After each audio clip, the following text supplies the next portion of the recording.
ለዲያሊሲስ በወር ውስጥ ከ120,000 ብር በላይ ያስፈልገኛል።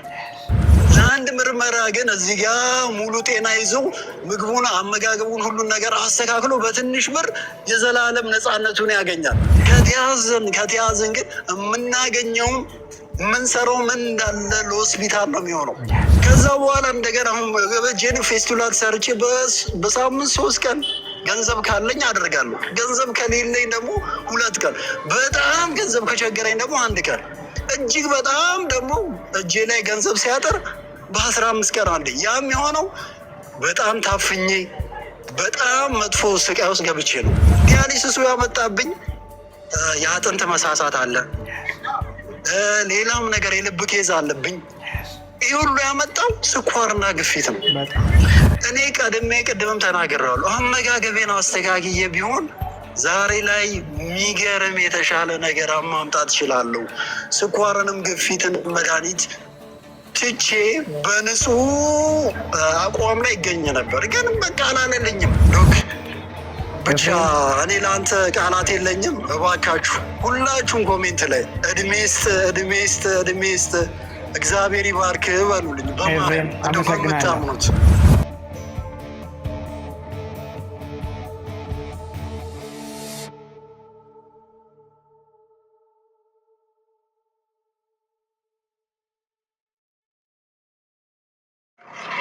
አንዳንድ ሰዎች ዛሬም እኛም ፖስት የምናደርጋቸው ነገሮች ሰዎች እንዲማሩ ብለን ሼር የምንደራረጋቸው ነገሮች በጣም ውድ ነው ብሎ የሚሉ ሰዎች አሉ። እንደው ውድ እንዳልሆነ ከአንተ በላይ የሚያውቅ የለም። በጤና አይተዋል። ዲያሊሲስን ምን ያክል አስከፊ እንደሆነ ከአንተ በላይ ያየ የለም። ዋጋውም የዲያሊሲስ ዋጋ ውድ እንዴት እንደሆነ ከአንተ በላይ ያየ የለምና ግድ የለህም፣ ራስን አስታውቀ እስቲ አንድ ጊዜ በደንብ አስረዳለን።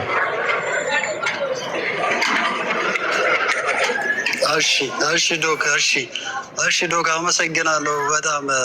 እንግዲህ እኔ ስሜ ኤፍሬም አለማየሁ ይባላል። የ28-29 ዓመት ወጣት ነኝ። እንግዲህ ዲያሊሲስ ከጀመርኩ 2 ዓመት ሆኖኛል። ማለት ዲያሊሲስ የጀመርኩበት ምክንያት በግፊትና በስኳር ምክንያት ነው። ግፊትና ስኳር ነው ለዚህ ያበቃኝ። ማለት ከዚህ በፊት ግፊትና ስኳር እንዳለብኝ ባቅ ኖሮ ዛሬ ላይ 2ቱም ኩላሊቴ ፌል አድርጎ ዲያሊሲስ አላደርግም ነበር። እና ምንድነው ይሄ ሁሉ ነገር የተፈጠረው ምክንያት ነው። ግፊትና ስኳር እንዳለብኝ አላቅም ነበር። ከዛ ያመኝና ሆስፒታል ሄዳለሁ። አሞኝ ሆስፒታል ሲሄድ ስታይ ያው ግፊትና ስኳር እንዳለብኝ ነገሩኝ። ያ ግፊትና ስኳር ደግሞ ኩላሊቴን እንደጎዳው ነገሩኝ። ከዚህ በፊት እኔ ዶክተርን አውቄው የዶክተርን መመሪያ ሰምቼ ቢሆን ኖሮ ዛሬ ላይ በዚህ በወጣትነት እድሜ በመሯሯጫነት እድሜ ነገን የተሻለ ማድረግ በምችልበት እድሜ እጅና እግሬ ታስሮ በሳምንት 3 ቀን ዲያሊሲስ ማሽን ላይ አልውልም፣ አላድርም፣ አላመሽም ነበር እና ዶክተርን ባቀው ኖሮ ዛሬ ላይ አመጋገቢያን አስተካክዬ በፊት ዲያሊሲስን ሳልጀምር በፊት ኩላሊቴ ፌል ሳያደርግ በፊት ዶክተርን አውቄው ቢሆን ኖሮ ዛሬ ላይ እኔ ሙሉ ጤና ኖሮኝ ስኳሬንም ግፊቴንም በአመጋገቤን አስተካክዬ 2ቱንም ነገር መኖር እችል ነበር። ግን አልሆነም፣ በቃ አልተፈቀደም። እና ያ ምንድነው በአንድ 2ቱም ኩላሊቴ ፌል አደረገ። ከዛ በኋላስ ይኸው እግዚአብሔር ይመስገን 2 ዓመት ሙሉ ዲያሊሲስ አደረግ ነበር። የሆነ ጊዜ ላይ ዶክተርን ያወቅኩበት ሰሞን በእግሬ መንቀሳቀስ አልችልም። ዲያሊሲስ ከጀመርኩ በአንገቴ ካቲተር ነበረ። የዛ ጊዜ ብዙ መንቀሳቀስ አልችልም። በእግሬ በሰው እርዳታ ነው የሚሄደው። በዊልቸር ነበር መንቀሳቀሰው። ዶክተርን አወቅኩት። ከዛ በኋላ ሚትፎርሚን መድኃኒት ካወቃችሁት እሱን ወስድ ነበር። የግፊትም እንደዛ ወስድ ነበረ። ከዛ በኋላ በእግሬ አይንቀሳቀስም። ዲያሊሲስ ነው ማድረገው። በጣም አስከፊ ነበረ። ከዛ ምን ተፈጠረ? የዶክተርን ትምህርት ዛሬ ላይ እንትኑ ዋትሳፕ ላይ ተዘጋ እንጂ እንደገና ዩቲዩብም እንደዚህም በሚያስተምረው አመጋገቤን አስተካከልኩ። የእውነት ነው የምላችሁ ክርስቶስ በሚያውቀው እኔ ይኸው በእግዚአብሔር እጅ ተይዤ ነው ያለሁት። አንድም ዋሻችሁ ነገር የለም። እና የዶክተርን ትምህርት አየው ነበር ዩቲዩብ ላይም ያለውን እነዚህ በቃ በአጠቃላይ አመጋገብን አስተካከል ነበር። የእውነት እላችኋለሁ ዲያሊሲስ ላደረግ ፍርፍር በልቼ ዲያሊሲስ አደረግ ነበር። በጣም ነበር የሚደክመኝ። እንደውም 4 ሰዓት ሙሉ ዲያሊሲስ ማድረግ ሰው እያቋረጥኩ 5-6 ሰዓት ድረስ ፈጃለሁ። ምክንያቱም የምበላውና ዲያሊሲስ ማድረገው የሚመጣጠን አይደለም። ከዛ ዶክተር ያለውን ነገር አመጋገቤን አስተካክዬ ከኔ ጋር የሄደውን ምግብ እያንዳንዱ ነገር ሳስተካከል እግዚአብሔርን ነው የምለው በጥቂት በ1 ወር ባልሆነ ጊዜ ውስጥ ራሴን ችዬ በእግሬ መንቀሳቀስ ጀምሮ። በፊት በዊልቸር ነበር የምሄደው። አሁን ላይ እግዚአብሔር ይመስገን ደህና ነኝ። እና ምን ልላችሁ ፈልጌ ነው፣ ከኔ በላይ መናገር የሚችል ሰው የለም። ከኔ በላይ እሳት ላይ የቆመ ሰው የለም። እኔ እሳት ላይ ቆሜ ነው ያለሁት። እግዚአብሔርን ህመም፣ ስቃይ፣ መከራ እንዴት ነው ተላላፊ ያልሆነ በሽታ፣ ቋሚ የሆነ በሽታ ልንጋፈጠው የምንችለው በእውነት ማመጋገባችንን በማስተካከል ነው። እዚህ ቦታ ላይ የሁሉ ሰው አለ። ሁሉም ጤናውን ነው የፈለገው። ከራስ በላይ ንፋስ ነው። እኔ እግዚአብሔርን ነው የምለው ጤና ቢኖረኝ ኖሮ ዛሬ ላይ የት እንደምደርስ እኔ ነኝ የማውቀው። በቃ አልተፈቀደም። ስለዚህ ከዚህ በፊት አውቄው ቢሆን ኖሮ ዛሬ ላይ እንደ ማንም ሰው ተንቀሳቅሼ የፈለግኩትን ነገር እንትን ብዬ መኖር እችላለሁ። ግን ሁሉም ነገር የተገደበ ነው። እንግዲህ ብያለሁ በ28 በ9 ዓመት ወጣትነት በዚህ እድሜ በሳምንት 3 ቀን ዲያሊሲስ መሰቃየት ማለት በቀን 4 ሰዓት በማሽን ላይ መተኛት ማለት አይደለም። ለ10 ደቂቃ ራሱ በጀርባ መተኛት በጣም ያስጠላል። 4 ሰዓት ሙሉ በጀርባ የተኝቼ ደሜ ያሁሉ ውስጥ ያለው ደም ወጥቶ ታጥቦ እንደገና ያለው ድካም እኔ ነኝ የማውቀው። እና ምን ልላችሁ ነው፣ ህመም፣ ስቃይ፣ መከራ በእኔ ይብቃ። እኔ እሳት ላይ ነኝ ዛሬም ያለሁት። በቃ አጭር ነገር አለ እኮ አትብሎ የተባለውን አለመብላት ነው። ውድ ነው። እግዚአብሔርን ነው የምለው፣ ምንም ውድ አይደለም። ውድ ነገር ገንዘብ አይደለም። ውድ ነገር ጤና ነው። ጤና ማግኘት በጣም ውድ ነው። እግዚአብሔርን ነው የምለው። እኔ ምንም ነገር ከፍዬ ወደ ጤና በተመለስኩ ዛሬ ላይ ሁሉም ነገር ቀርቶብኝ በጤና በኖርኩኝ። ይሄንን ነው ማስበውና እባካችሁ እንደ በእምነታችሁ እንደ ሙስሊም የሆናችሁ በኋላ እንደ ኦርቶዶክስም በእግዚአብሔር በመብርሃን እራሳችሁን ጠብቁ። አመጋገባችሁን አስተካክሉ። ሁሉም ነገር ጤና ሲኖር ነው የሚኖረው እና ከምንም በላይ ዶክተር እዚህ ጋር ሚዲያ ላይ ወጥቶ እንደዚህ የሚያስተምረው የእውነቴን ነው የምላችሁ እሱ የሆነ ነገር ገብቶት ነው። እኔም ቆሜ እናገራለሁ። ብዙ ነገር ገብቶኛል። የእውነት አመጋገቤን አስተካክዬ ዛሬ ላይ በዊልቸር ሄደ የነበረ ልጅ በእግሬ ነው የምንቀሳቀሰው። የእውነት እላችኋለሁ ሚትፎርሚን ወስድ ነበር። ሚትፎርሚን የሚባል መድኃኒት አሁን ላይ አልወስድም። ዲያሊሲስ አረግ ብቻ ሄፓሪን አለ፣ እንደገና ደግሞ አይረንና ኒኮቲን የሚባል አለ። እሱም የግዴታ ዲያሊሲስ ማሽን ላይ መውሰድ አለብኝ። ደም እንዳይረጋ አይረን ማነው ሄፓሪን ወስዳለሁ። እሱ ግዴታ ነው። የግፊት መድኃኒት እኔ እግዚአብሔርን ነው የፈለጋችሁበት ቦታ ጥሩኝ። ግፊቴን ቼክ ልታደርጉ ትችላላችሁ። እኔ ግፊት መድኃኒት እና የስኳር መድኃኒት አልወስድም። በፊት ግን ወስድ ነበረ ዲያሊሲስ የጀመርኩ ሰሞኑን እና ምንም ውድ የሚባል ነገር የለም። ውድ የሚባለው ነገር በጤና መኖር ነው። ጤና ከሌለ ምንም ነገር የለም።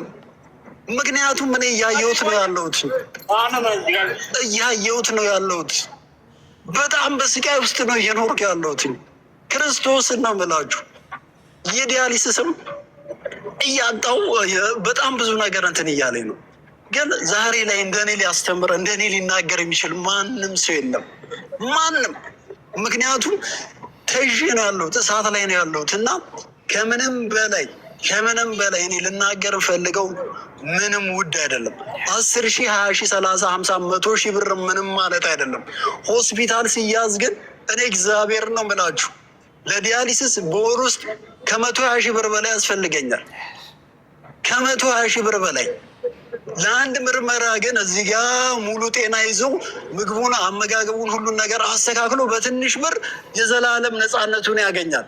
ከተያዝን ግን የምናገኘውም የምንሰራው ምን እንዳለ ለሆስፒታል ነው የሚሆነው።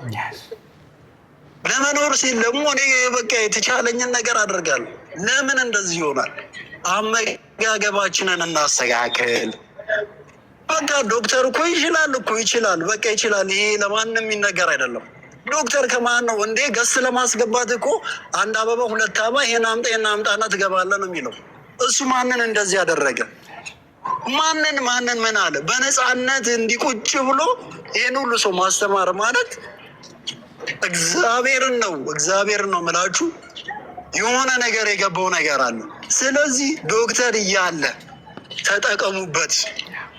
ገንዘብ ሆስፒታል ነው የሚጨርሱ ማለት ብዙዎቻችሁ እኮ ተመርምራችሁ አይታችሁታል። ሆስፒታል ገብታችሁ መፍትሄ ላታመጡ ብዙ ወጫችሁን አወጣችሁ ነው እንትን ያላችሁ። አይደለም እግዚአብሔርን ነው የምላችሁ። ዶክተር ጋር ብዙ መፍትሄ አለ። ዶክተር ጋር በጣም ብዙ በረከት አለ። ስለዚህ በተሻላችሁ አቅም ወደ እሱ ተጠጉ፣ የሚላችሁን አድርጉ።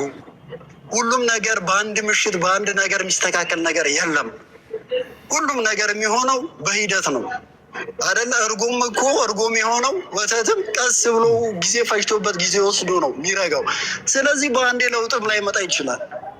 አካሄዳችንን ዛሬ ምግባችንን አስተካክለን ነገ ደግሞ ለሰውነታችን መሆኑ የተከለከልነው ምግብ ከበላ ምንድን ነው ለውጡ? እንደዛ ሳይሆን የምንችለውን ነገር ሁሉ ካደረግን ክርስቶስን በጤና በሰላም እውነት በዚች ምድር ላይ በጤና መኖርን የመሰል ነገር የለም።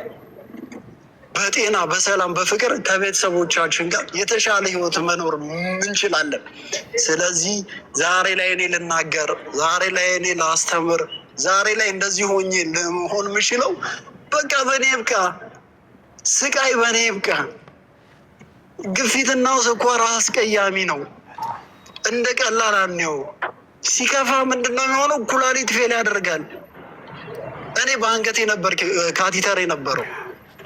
ከዛ በኋላ እንደገና አሁን በጄን ፌስቱላት ሰርቼ በሳምንት 3 ቀን ገንዘብ ካለኝ አደርጋለሁ። ገንዘብ ከሌለኝ ደግሞ 2 ቀን፣ በጣም ገንዘብ ከቸገረኝ ደግሞ 1 ቀን፣ እጅግ በጣም ደግሞ እጄ ላይ ገንዘብ ሲያጠር በ15 ቀን አንዴ። ያም የሆነው በጣም ታፍኜ በጣም መጥፎ ስቃይ ውስጥ ገብቼ ነው።